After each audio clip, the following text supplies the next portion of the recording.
because I'm putting together a band and I want to name it Ladyland. Now, the problem is there's a Jimi Hendrix album with the name Electric Ladyland. I checked the trademark sites and found that basically that in our music, could there be a problem with the name on its own? Oh, and our music doesn't imitate Hendrix in any way, or is any similar. So yeah, that's fine. What do you think? Yeah, fine. Okay. Hey, all right. I mean, so I haven't searched the USPTO. I haven't looked to see if anything's registered. That would be a likelihood of confusion. But if that's your largest concern, is that there's a Hendrix album from 40, 50, 60 years ago, 60 years ago, basically, that is titled Electric Ladyland. And you want to name your band Ladyland. I don't have a concern with that at all. The Electric Ladyland album is not really functioning as a trademark. I mean, I guess it's a trademark for the collection of those songs, but I doubt it's registered as a federal trademark.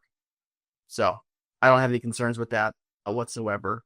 Ladyland should be good to go. Just have your attorney do a quick search at the USPTO to verify there's no other bands or, music producers out there using that name. A couple things about the music industry and our clients in it. Typically, you're going to want to look at like two different classes of services or products when you're filing the trademarks. One's going to be like that live entertainment class. So class 41 application at the USPTO, music performances, all that kind of stuff is covered in there. And then you'll also want to look at the sound recordings themselves. So generally speaking, you want to register the sound recordings as a federal trademark as well under your brand.